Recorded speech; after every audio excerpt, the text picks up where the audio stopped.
Oggi vi porteremo nel cuore pulsante dei Linkin Park, una band non solo nota per il suo sound unico, ma che ha anche ridefinito il panorama del rock moderno.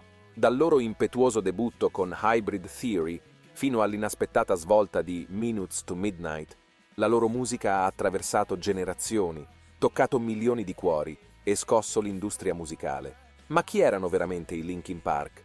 Come hanno creato quell'incantesimo sonoro che ancora oggi riecheggia nelle nostre orecchie? Chi era Chester Bennington? Unitevi a noi mentre scopriamo la magia, la passione e il genio dietro una delle band più influenti del nostro tempo. Questa è la storia dei Linkin Park, una storia di trionfo, di sfide e di un'eredità immortale. Il 20 luglio 2017, l'universo ha perso una delle sue stelle più luminose, Chester Bennington. Non ha avuto un'infanzia facile, ma aveva talento. Era appassionato di musica, intelligente e faceva sorridere le persone intorno a lui. Fin da piccolo era destinato a diventare una star. Il suo sogno iniziò al liceo e avrebbe portato speranza a milioni di anime perse nel mondo dopo essersi unito ad una band di grande successo new metal, i Linkin Park. Questa è la loro storia. Chester Charles Bennington è nato il 20 marzo 1976 a Phoenix, Arizona. Anche se è stato cresciuto da due genitori amorevoli, il padre Lee Bennington e sua madre Susan, Chester ha avuto un'infanzia estremamente difficile. Ha vissuto esperienze che avrebbero traumatizzato la maggior parte delle persone per tutta la vita. All'età di soli 7 anni è stato vittima di abusi, ma aveva paura di raccontarlo a qualcuno o anche solo di chiedere aiuto. Questo trauma da solo sarebbe stato sufficiente ad influenzare Chester per il resto della sua vita. Purtroppo, non è stato l'unico trauma infantile che ha vissuto. All'età di soli 11 anni, ha dovuto assistere anche al difficile divorzio dei suoi genitori, che lo ha lasciato con un senso di abbandono da parte della madre, quando dovette andare a vivere con suo padre. Gli abusi subiti da Chester da parte di un ragazzo adolescente, che poi non denunciò perché scoprì che era a sua volta una vittima, si sono protratti per diversi anni, dall'età di 7 fino a 13 anni, quando alla fine ha raccontato a suo padre cosa stava succedendo. Come la maggior parte degli adolescenti colpiti dal trauma, Chester cercava di trovare una via di fuga dal mondo da incubo che vedeva svolgersi intorno a lui. Una volta dichiarò: «Venni picchiato e costretto a fare cose che non volevo fare. Questo distrusse la mia autostima. Quando sono dentro me stesso, quando sono nella mia testa, questo posto qui, questo cranio tra le mie orecchie, è un brutto quartiere. È pazzesco qui dentro. È un brutto posto per me stare da solo». Chester non aveva ancora scoperto come liberare la sua rabbia e le sue emozioni attraverso la musica, quindi si è rivolto all'abuso di sostanze per cercare di sfuggire al dolore e ai ricordi della sua infanzia. Durante l'adolescenza, Chester aveva già iniziato a farsi di oppio, erba e anfetamine, oltre a bere così tanto da perdere il controllo del suo corpo. Questo fu un periodo incredibilmente oscuro per lui. Questo è un giovane Chester Bennington che canta Polly dei Nirvana. Aveva circa 15 anni. Il liceo è il luogo dove Chester iniziò il suo viaggio per diventare un musicista professionista e nel 1993 la sua prima band pubblicò una cassetta demo. Chester si unì a un amico che sapeva suonare la chitarra e iniziarono a imparare canzoni dei Doors. Chester ascoltava anche gruppi come Depeche Mode, The Cure e The Misfits. Alla fine, il talento musicale di Chester attirò l'interesse di altri giovani musicisti che lo invitarono a un'audizione vocale. Era proprio al culmine della mia ispirazione musicale. Lo spettacolo migliore a cui sono mai stato è stato quando ho visto Pearl Jam, Nirvana e Red Hot Chili Peppers suonare. Penso che i Nirvana abbiano davvero contribuito a modellare il mio modo di vedere la musica e ci sono così tanti aspetti di tutti i loro album che mi hanno influenzato, dichiarò poi lo stesso Chester. L'audizione sarebbe stata per una band chiamata Sean Dowdle e i suoi amici, dove Chester avrebbe eseguito una cover di Alive dei Pearl Jam. Non appena la band sentì Chester cantare, gli offrirono il posto e così ebbe la sua prima vera possibilità di seguire il suo sogno di diventare una rock star. Nel 1993 la band pubblicò una cassetta demo a 3 tracce limitata a sole 200 copie. Anche se la band iniziò a ottenere un seguito e suonò oltre 50 concerti nell'area di Phoenix, Chester fu allontanato perché ricadde nell'abuso di sostanze, mentre la band si sciolse poco dopo.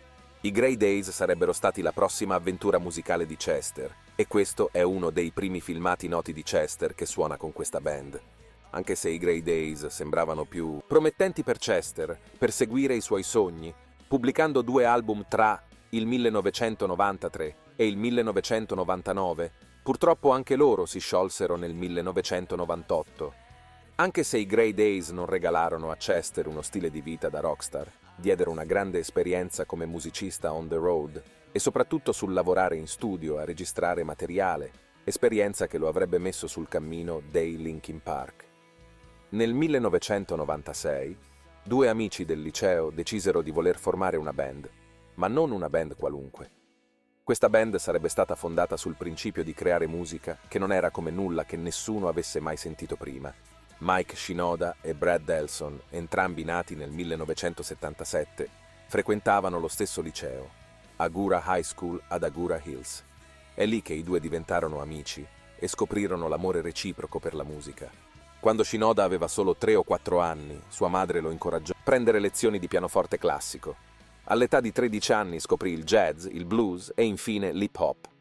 Brad, invece, era un chitarrista nel cuore, con influenze dai Guns N' Roses a Sebastian Bach degli Skid Row e anche i Deftones.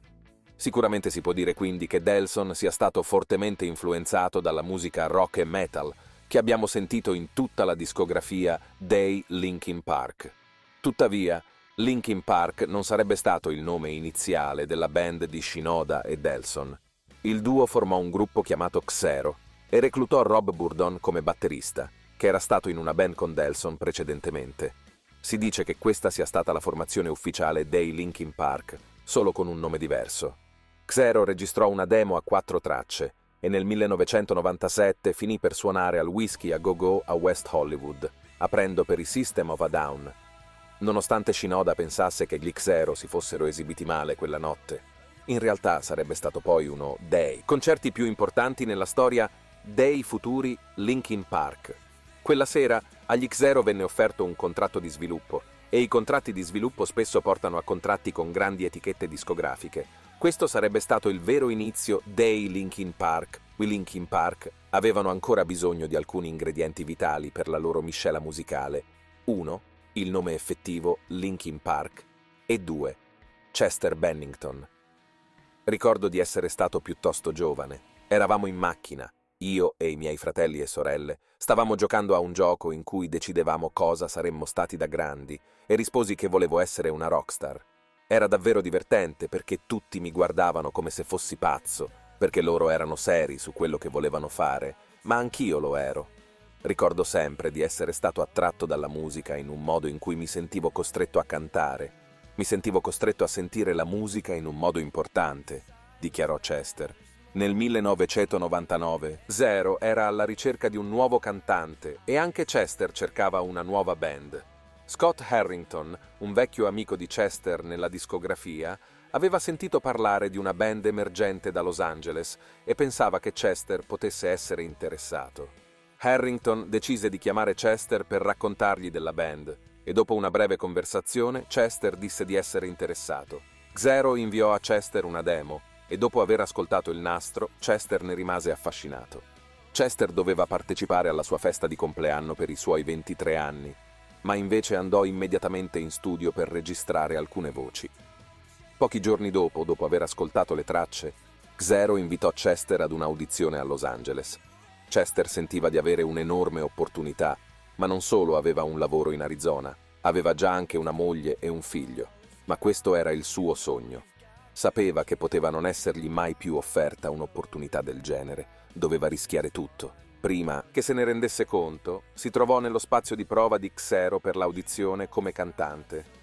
Non solo la band rimase sbalordita, ma un altro cantante entrò dopo l'audizione di Chester e disse: «Se non scegliete questo ragazzo, siete pazzi». Chester dovette sedersi e guardare altri cantanti fare l'audizione per quella che lui sentiva essere già il suo ruolo nella band. Stava quasi per andarsene e tornare in Arizona, ma come tutti sappiamo, Chester ottenne il posto. Gli fu offerta la parte nella band e trasferì immediatamente la sua famiglia in California. dove Xero si sarebbe reinventata come Linkin Park. Dopo essersi chiamati Hybrid Theory per poco tempo, la band decise di cambiare ancora una volta il proprio nome all'inizio del 2000 in Linkin Park, nella speranza di ottenere finalmente un contratto discografico. Dalla formazione nel 1996, i Linkin Park avevano iniziato a scrivere il loro album di debutto che sarebbe diventato Hybrid Theory. Tuttavia l'anno 2000 poteva rappresentare la fine della band prima ancora di iniziare. I Linkin Park trascorsero ogni singolo secondo a contattare le case discografiche per invitare scout ai loro piccoli concerti, ma venivano continuamente respinti. Le case discografiche non volevano avere nulla a che fare con la band, e per Chester questo stava diventando sempre più frustrante, e stava considerando ancora una volta di rinunciare al suo sogno di diventare una rock star e di tornare in Arizona per riprendere il suo vecchio lavoro. La band avrebbe avuto un'ultima opportunità di essere firmata quando Jeff Blue ottenne un lavoro alla Warner Brothers Records, un'etichetta che aveva già respinto i Linkin Park diverse volte. Brad aveva incontrato Jeff mentre faceva uno stage per Zombie, la stessa etichetta che aveva aiutato a pubblicare una demo di Xero alcuni anni prima. Questa era la loro strada per entrare nell'industria musicale e Jeff Blue aiutò i Linkin Park a firmare con la Warner Brothers. Nonostante avessero ottenuto un contratto discografico da sogno, poco dopo essere entrati in studio, la band segretamente sperava che l'etichetta li lasciasse andare. L'etichetta stava cercando infatti di prendere il controllo del suono e dell'immagine dei Linkin Park, cercando di far produrre loro un suono più mainstream. I Linkin Park volevano fare le cose a modo loro, volevano dettare la propria immagine e il proprio suono. Alla fine volevano solo libertà e Hybrid Theory diede quella libertà a un livello che non avrebbero mai pensato possibile. Nella notte dopo il rilascio, nell'ottobre del 2000, vendette 500.000 copie nella sua prima settimana e oltre 4 milioni di copie nel suo primo anno. Hybrid Theory fu certificato disco d'oro solo 5 settimane dopo il suo rilascio ed è stato anche l'album più venduto del 2001. E non stiamo parlando solo dell'album rock più venduto dell'anno, era l'album più venduto dell'anno in assoluto. Un momento in cui superstar del pop come Britney Spears e i Backstreet Boys dominavano le classifiche e schermi televisivi del tempo. Sembrava quasi inimmaginabile che una band come i Linkin Park potesse raggiungere un tale livello di successo. I Linkin Park non solo divennero un successo commerciale dalla sera alla mattina, ma divennero un fenomeno globale, apparendo in talk show musicali in tutto il mondo, dall'America all'Europa e persino in Giappone. Nel 2001 i Linkin Park iniziarono un tour mondiale suonando con gruppi come i Deftones in Francia e Belgio, oltre ad essere invitati a suonare in grandi festival metal come Rock am Ring in Germania, il Festival Blitz in Giappone e persino l'Ozzfest con gruppi come i Black Sabbath e Slipknot. Nel giro di pochi mesi, i Linkin Park erano passati dall'essere respinti da ogni etichetta discografica a cui si erano avvicinati a diventare superstar globali. La band fu anche invitata a suonare al Family Values Tour, un festival che i pionieri del new metal, i Korn, avevano lanciato nel 1998 e che presentava anche Limp Bizkit, Incubus e Rammstein. Non soddisfatti di essere solo sulla locandina del tour di qualcun altro, i Linkin Park decisero di lanciare il proprio festival chiamato Project Revolution l'anno successivo. L'idea era di portare artisti rock, metal, rap e hip hop su un unico palco. Con un album di debutto che vendette milioni di copie in tutto il mondo, un Grammy Award per il loro singolo Crawling, il loro festival e una serie di altri riconoscimenti, i Linkin Park erano ormai ufficialmente superstar del rock. Tuttavia non persero tempo a tornare in studio nel 2002 per registrare il loro secondo album, Meteora. Ma questo non sarebbe stato solo un altro disco. Mike Shinoda voleva catturare l'intero processo, come la registrazione in studio, ma persino documentare il processo creativo della band. Sentiamo di essere appena all'inizio, sai? So che le persone C hanno messo molta pressione sulla posizione in cui ci troviamo con l'album, ma noi non siamo vecchi, siamo ragazzi giovani, e vogliamo fare molte cose diverse, quindi lavori in corso, è stato il tema che ne è emerso. Questo è fondamentalmente. Il punto di partenza di questo intero pezzo non riguarda la cosa finita, ma come ci si arriva, tanto quanto possiamo fare con questo album, mostrare quell'evoluzione, lo faremo, raccontò poi Mike Shinoda. Anche se i Linkin Park avevano avuto un enorme successo con Hybrid Theory, la band era ora sotto un'enorme pressione per superare il loro album di debutto. Tuttavia, guidati da una passione per la musica senza rivali, la band aveva già iniziato a scrivere Meteora sul loro autobus da tour durante il 2001. Da aprile 2002 fino a dicembre dello stesso anno, i Linkin Park trasferirono la produzione di Meteora nello studio casalingo di Mike Shinoda. I Linkin Park avevano ora non solo la libertà finanziaria, ma anche la completa libertà creativa per concentrarsi su questo nuovo disco. Anche se la band sapeva di mettere cuore e anima in questo secondo album, non sapevano che Meteora sarebbe diventato uno dei dischi più venduti del XXI secolo. Rilasciato il 25 marzo 2003, nella sua prima settimana, Meteora vendette oltre 800.000 copie, guadagnando alla band il primo posto nelle classifiche Billboard americane, così come il primo posto nel Regno Unito e in diversi paesi europei. Meteora raggiunse anche il sesto posto nelle classifiche degli album giapponesi. Somewhere I Belong e Numb divennero inni iconici per la band e contribuirono a consolidare la reputazione dei Linkin Park come una delle band new metal più dominanti dell'epoca. Tuttavia, nonostante questo successo, fu la vita personale di Chester Bennington a iniziare a soffrire. I Linkin Park avevano già dimostrato il loro valore dopo il successo iniziale del loro disco di debutto, Hybrid Theory, e l'enorme successo di Meteora. La band sembrava inarrestabile e avrebbe continuato a pubblicare altri 5 album di studio di successo, tra cui Minutes to Midnight e A Thousand Suns. Chester, tuttavia, sarebbe stato ancora una volta perseguitato dal rifiuto e dall'abbandono, dato che il suo matrimonio con la sua prima moglie Samantha iniziava a disgregarsi durante i primi anni dei Linkin Park. Alla fine divorziarono nel 2005. Ascoltando le canzoni sembrava che Chester stesse lottando per affrontare il divorzio. Valentine's Day, una canzone presente nel terzo album in studio della band, Minutes to Midnight, sembrava mettere a nudo l'angoscia profondamente radicata di Chester per il crollo del suo primo matrimonio. Le mie interiora si sono trasformate in cenere e si sono disperse mentre crollavo. Un vento nero le portò via dalla vista e tenne l'oscurità sopra il giorno quella notte.